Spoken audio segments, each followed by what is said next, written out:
It's time for the 420 Radio News, covering the latest headlines in consumer cannabis, medical marijuana, and industrial hemp.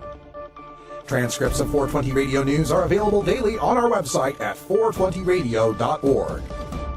Now, here's Russ Belville with your marijuana headlines in 4 minutes and 20 seconds. This is your 420 Radio News for Wednesday, February 18th, 2015.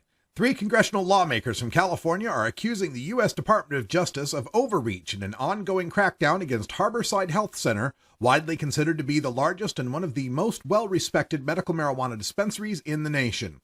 Quote, "We believe DOJ has overstepped its bounds in the Harborside case," Representatives Dana Rohrabacher, Sam Farr, and Barbara Lee wrote in a letter last week about U.S. Attorney Melinda Haig's effort to shut down the Oakland, California-based Harborside. Continuing, quote, "We believe DOJ is not acting within the spirit or the letter of the law, nor in the best interests of the people who depend on Harborside for reliable, safe medical marijuana," end quote. The letter notes that public acceptance of medical marijuana has grown nationally, even as federal policy on the substance stagnates. To highlight this support, Rohrabacher posed with Harborside's co-founder and executive director, Steve D'Angelo, at his dispensary. Drafters of this year's proposal to legalize marijuana in Ohio said Tuesday they've added language to allow adults over 21 to get a license to grow at home. They also cut the suggested tax on retail sales from 15% to 5%. Until Tuesday, the proposed constitutional amendment from Responsible Ohio said nothing about people growing at home. Lydia Bolander, the group's spokeswoman, said, quote, "We had a lot of input from experts and concerned citizens, not just here in Ohio, but nationwide," Bolander said. "And the more we thought about it, staying silent on the home grow issue was only going to create more confusion," end quote. Responsible Ohio needs to collect at least 306,000 signatures to place the proposed amendment on the November ballot. The amendment would provide for 10 privately owned grow sites, 3 of which would be in Greater Cincinnati. But potential supporters argued that leaving out home growers could hurt the proposal.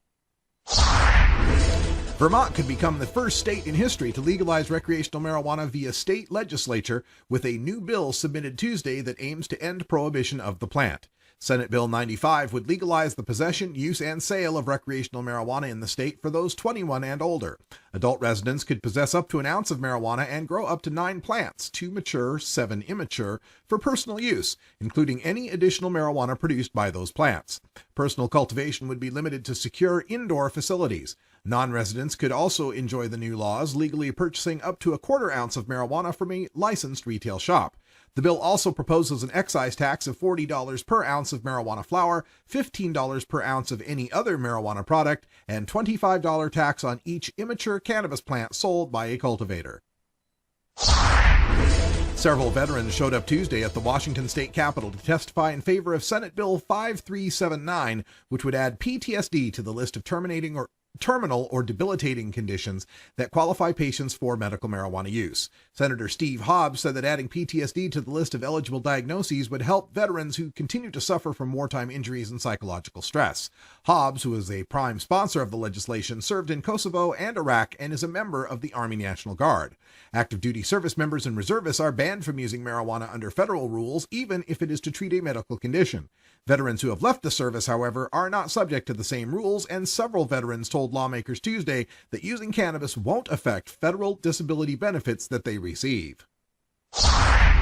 A group of activists gathered in New Jersey's largest city Wednesday to announce a new coalition that will advocate for the legalization, taxation, and regulation of marijuana. A string of speakers today officially launched New Jersey United for Marijuana Reform during a press conference in Newark. The coalition, which is made up of members of the ACLU New Jersey, the NAACP State Conference of New Jersey, and Law Enforcement Against Prohibition, argued that legalizing the drug would increase revenue to the state, lighten enforcement burdens on police departments and prosecutors, and streamline usage. The group cited statistics claiming that New Jersey police officers make about 21,000 marijuana-related arrests each year, and argued that the time spent processing these arrests could be focused on other, more serious crimes. Governor Christie has said that he will not support the legalization of recreational marijuana, arguing that it gives the wrong message to the state's children. This has been your 420 Radio News for Wednesday, February 18th, 2015. I'm Russ Belville.